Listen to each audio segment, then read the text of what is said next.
Toujours plus d'actu sur BX1 +. Allez, on va revenir à la Covid-19 maintenant et notamment aux pilules développées par des géants de la médecine, Pfizer, Merck notamment.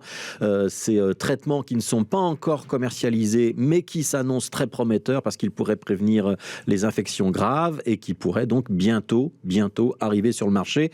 On va discuter de ces traitements avec Leila Belkir. Elle est infectiologue aux cliniques universitaires Saint-Luc et elle est interviewée par Arnaud Bruckner. Leila Belkir, bonjour. Bonjour. Donc on va parler ici pilules anti-Covid. On parle beaucoup d'ailleurs de ces pilules développées à la fois par Merck et à la fois par Pfizer. Expliquez-nous peut-être d'abord comment est-ce qu'elles vont fonctionner. Mais donc, ce sont ce qu'on appelle des antiviraux, donc qui vont aller bloquer la multiplication du virus.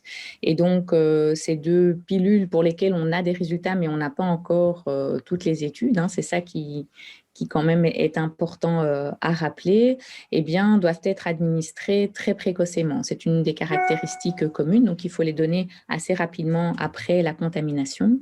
Et donc, on a vu qu'elles réduisaient de façon importante justement le risque d'être hospitalisé et également le risque de décès. Donc, clairement, ça fait partie de ces futures options qui, on l'espère, vont être ce qu'on appelle un peu le game changer. Donc, si on prend toutes les mesures visant à un meilleur contrôle de l'épidémie et surtout de l'infection aussi, donc il y a le préventif, c'est la vaccination, les gestes barrières.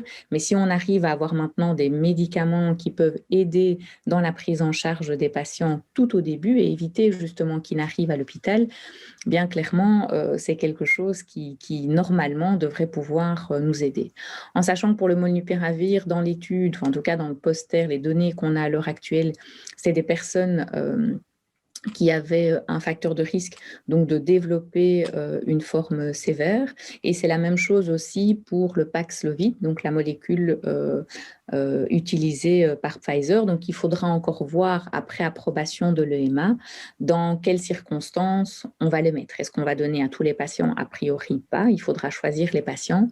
Donc ça ne résoudra pas tous les problèmes, mais ça permettra d'aider. D'autant plus qu'il y a à l'heure actuelle aussi les anticorps monoclonaux, qui eux sont des traitements, des médicaments que l'on administre, en tout cas en Belgique, par voie intraveineuse. Donc c'est vraiment des anticorps qui ciblent la fameuse protéine S et que l'on donne également à l'heure actuelle, mais en intraveineux. Donc ça nécessite que le patient vienne à l'hôpital, en particulier aux personnes immunodéprimées et qui a priori, ont moins de chances de bien répondre au vaccin qu'une personne qui n'est pas immunodéprimée. Et ça, l'expérience que nous en avons et qu'on partage avec d'autres hôpitaux est plutôt très, très bonne parce que le fait d'administrer ça précocement, alors que ce sont des personnes qui sont à risque, eh bien, on constate clairement que le risque d'être alors hospitalisé pour une forme sévère est très, très, très fortement réduit.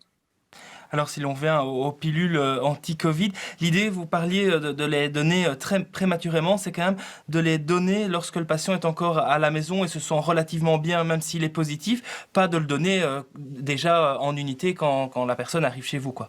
Oui, donc il y a vraiment différents stades, on le sait, de la maladie. Nous, moi, en tant qu'infectiologue ici à l'hôpital, ce que je vois, ce sont les patients qui viennent déjà avec un tableau de pneumonie sévère et en général, c'est à partir de 5 à 7 jours après le début des symptômes, quand en fait, c'est surtout notre système immunitaire qui induit une telle réaction inflammatoire que cette réaction inflammatoire, au final, elle est toxique en fait quelque part et donc ça crée cette fameuse pneumonie avec cette insuffisance respiratoire. Ici, le but de ces traitements serait d'être donné très tôt, c'est d'agir sur le virus avant donc que le virus, au final, que sa multiplication qui finit par induire cette réaction inflammatoire qui risque à un moment donné de déraper. Donc là, comme ce sont des médicaments qui vont bloquer la réplication du virus, il faut le donner très tôt. Et ne plus le donner si on est 1 semaine à 10 jours après. En fait, c'est plus tellement le virus en tant que tel qui pose le problème, c'est vraiment on appelle ça la tempête cytokinique, il y a eu plein de noms, mais c'est vraiment le déséquilibre entre l'organisme qui doit se défendre et l'organisme qui surréagit. Vous pensez que lorsque ces pilules vont être commercialisées, si elles le sont évidemment, et si elles ont les résultats qui sont promis, ce sera vraiment un tournant dans la pandémie qu'on évitera, par exemple, de nouvelles vagues comme celles qu'on connaît actuellement ?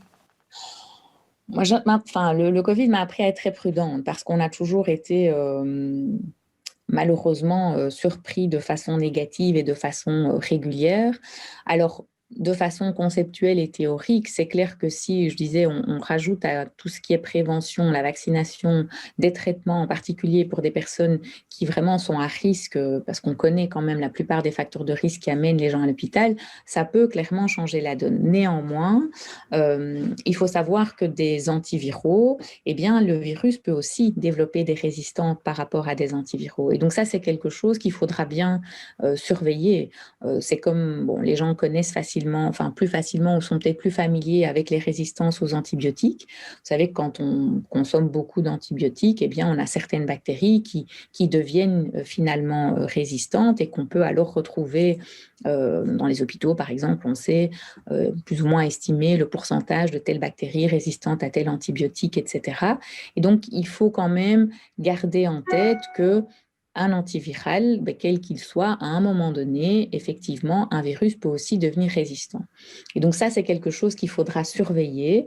C'est pour ça aussi, je pense qu'il ne faudra pas non plus en donner à tout le monde. Il faudra sélectionner les patients qui pourront en bénéficier. Mais donc, c'est un point qui sera un point d'attention, on va dire, et qu'il faudra surveiller.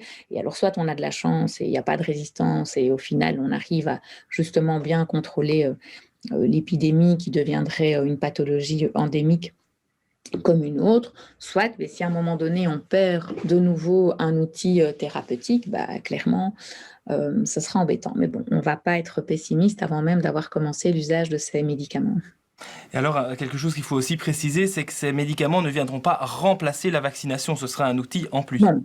Voilà, exactement. Donc ça, depuis le début, je pense qu'on répète que pour contrôler l'épidémie, il faut vraiment une boîte à outils. Et par rapport à la maladie, c'est la même chose. On sait maintenant comment mieux traiter les gens quand ils sont hospitalisés. Vous savez qu'il y a d'abord eu la dexaméthasone qui reste vraiment le socle de traitement depuis maintenant juin-juillet 2020.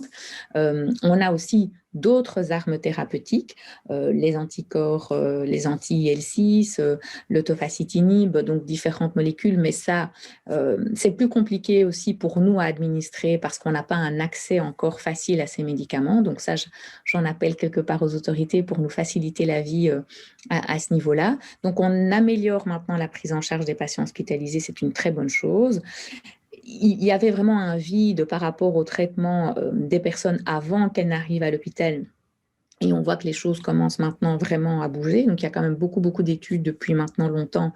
Et là, ces pistes-là, donc le molnupiravir, le Paxlovid, il y a également d'autres médicaments qui sont là un peu en liste. Donc, ça change la donne, mais il n'y a rien à faire. La meilleure prévention, c'est de ne pas tomber malade. Et ça, la prévention, c'est effectivement la vaccination. Et c'est comme ça pour beaucoup de maladies infectieuses.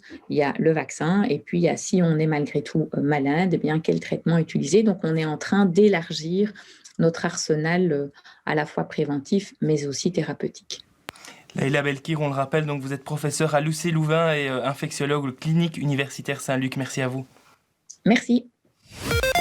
BX1 ⁇ toujours plus d'actu.